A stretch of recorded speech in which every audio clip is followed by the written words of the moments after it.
Hello guys, welcome to Sushma blog. তো আমি আজকের একটা ভিডিও করছি। আমি কোনো বড় ব্লগার নই, আগেই বলছি। আর আমি ভিডিও করতে পারি না ঠিক মতন। তো তাও সবাইকে হাত জোর করে বলছি যে ভিডিওটা স্কিপ করবে না, সবাই একটু সময় নিয়ে দেখবে। ভিডিওটার কিছু কথা আছে বাংলাদেশি ভাইদেরকে নিয়ে, ঠিক আছে? যে তারা যে স্বাধীনতা করেছে নতুন করে, তার জন্য খুবই শুভেচ্ছা রইল সেই বাংলাদেশি ভাইদের জন্য, যে তারা রক্ত দিয়ে তাদের দেশ আবার নতুন করে স্বাধীন করেছে। কিন্তু আমার বক্তব্যটা এইটাই যে যে তারা তাদের দেশের মূর্তিগুলো ভেঙে দিচ্ছে, গুঁড়িয়ে দিচ্ছে, তাতে আমাদের কোনো যায় আসে না। আমি একজন ভারতীয়, ঠিক আছে? আমার তাতে কোনো যায় আসে না, আমি একজন বাঙালি, ঠিক আছে? আমার ব্লগ করার এটাই কারণ যে তাদের মূর্তিগুলো ভেঙে দিচ্ছে, তাতে কোনো আমার যায় আসে না, ঠিক আছে? তাদের অপমান করছে। আমার কথা একটাই, যে শেখ হাসিনা এবং শেখ মুজিবুর রহমান, তার পিতার ছবি যে টাকার মধ্যে আছে, সেটাকে কখনো জ্বালাতে দেখেছো কাউকে? না, আসলে সেটা পারবে না কেউ জ্বালাতে, কারণ সেটা টাকা।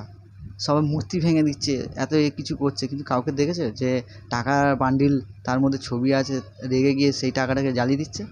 পারবে না তারা, ঠিক আছে? আর আরেকটা কথা, যেটা আমার আমার রাগ এই কারণেই, যে তারা বুকে হাত দিয়ে যেই গানটা করে, আমার সোনার বাংলা আমি তোমায় ভালোবাসি, সেই গানটা কে লিখেছেন জানেন? সেই গানটা লিখেছে স্বর্গীয় রবীন্দ্রনাথ ঠাকুর। রবীন্দ্রনাথ ঠাকুরের লেখা। যখন তাদের দেশ স্বাধীন হয়েছিল, তখন সেই গানটা রবীন্দ্রনাথ ঠাকুর তাদের দেশের জন্যে উপহার দিয়েছিলেন, জাতীয় সঙ্গীত করার জন্য। দুটো গান লিখেছিল, একটা গান হচ্ছে কি আমাদের জনগণ মন অধিনায়ক জয় হে, আর একটা হচ্ছে কি আমার সোনার বাংলা আমি তোমায় ভালোবাসি। তো এই গানটা যখন শুনি, তখন আমিও একটুখানি গেয়ে উঠি, কেন আমার ভালো লাগে রবীন্দ্রসঙ্গীত, ঠিক আছে? অতটা শুনি না, কিন্তু ভালো লাগে, ঠিক আছে? কার কতটা লাগে জানি না, যারা রবীন্দ্রনাথকে ভালোবাসেন তারাই জানবেন। আর হচ্ছে কি আমার কথা এটাই, যে জাতীয় সঙ্গীতকে তারা এত সম্মান দিচ্ছে, বুকে হাত দিয়ে করছে, কিন্তু তার লেখা গানটা তাকে সম্মান দিচ্ছে গান গেয়ে, কিন্তু তার মূর্তি ভেঙে দিচ্ছে, তাকে লাথি মারছে, ভেঙে দিচ্ছে। তাহলে এটা কোন ধরনের সম্মান? ভাই আমি তোদেরকে বলি, তোদের এরম সম্মান দরকার নেই। তোদের সম্মান তোদের কাছে রাখ, আমাদের গান, ঠিক আছে, তোদের রাখিস না ভাই। তোরা নতুন করে স্বাধীন হয়েছিস, নতুন গান লেখ। তোদের গানের মানে গান লেখার অনেক গায়ক আছে, ভালো ভালো গান লেখে, হিরো আলম আছে, তার থেকে গান লেখা একটা ভালো। গান লিখে তোরা রাষ্ট্রসঙ্গীত রাখ, আর আমার সোনার বাংলাটাকে ছেড়ে দে ভাই, ঠিক আছে? নতুন করে স্বাধীন হচ্ছিস, নতুন করে দেশ গড়ছিস, তা খুব ভালো, আরও আগে যা, তোদের দেশ আরও ভালো হোক, আরও উন্নতি করুক, ঠিক আছে? অনেক অনেক উঁচু হোক।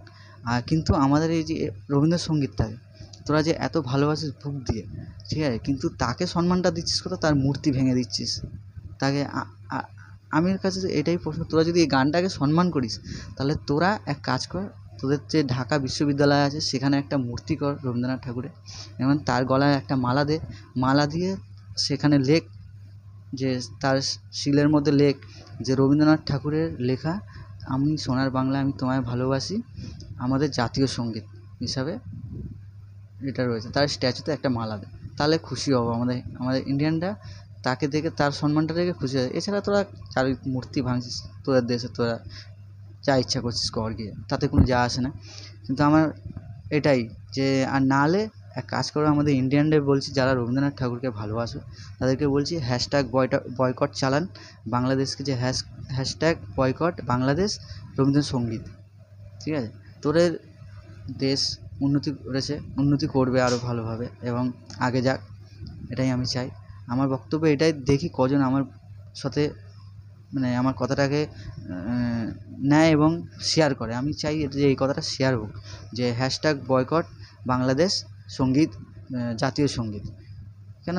রবীন্দ্রনাথ ঠাকুরকে যে সম্মান করে না, তার গান রেখে কোনো লাভ নেই ভাই, সিধা কথা। আমার কথা এটাই, আমার রাগ হয়, ঠিক আছে? যার জন্য আমি বললাম যে তোরা নতুন গান কর, তোদের নতুন দেশ স্বাধীন করেছিস, নতুন করে তোরা গড়বি আবার, তো নতুন একটা গান ডাক, আর আমাদের গানটাকে ভাই ছেড়ে দে, অপমান করিস না। বুকে হাত দিয়ে তোরা বলবি সোনার বাংলা আমি তোমায় ভালোবাসি, এবং তার মূর্তি ভেঙে দিচ্ছিস, লাথি মেরে গুঁড়িয়ে দিচ্ছিস, এরকম সম্মান দিয়ে রবীন্দ্রনাথকে কোনো দরকার নেই, ঠিক আছে? আমার এটাই, আর আমি চাই এই ভিডিওটাকে বেশি বেশি করে শেয়ার করি, যাতে রবীন্দ্রনাথের গানটা বয়কট হোক, ঠিক আছে? আর এটা তারাই বুঝবে, কোনো মাদ্রাসা ছাপ এই কথাটা বুঝবে না। যারা ছাত্র সমাজ পড়াশোনা করেছে স্কুলে, তারাই বুঝবে যে রবীন্দ্রসঙ্গীত কার লেখা, যে আমি সোনার বাংলা এটা কার লেখা, তারাই বুঝবে। যারা আঙুটা ছাপ তারা কেউ বুঝবে না। বেকার তর্ক করে লাভ নেই। আমি এই ভিডিওটা চাই যে গানটাকে তারা বয়কট করবে, আর কিছু চাই না। তোরা দেশ যা ইচ্ছা হোক। ভাই ভালো থাকিস তোরা, এটুকুনি, ধন্যবাদ।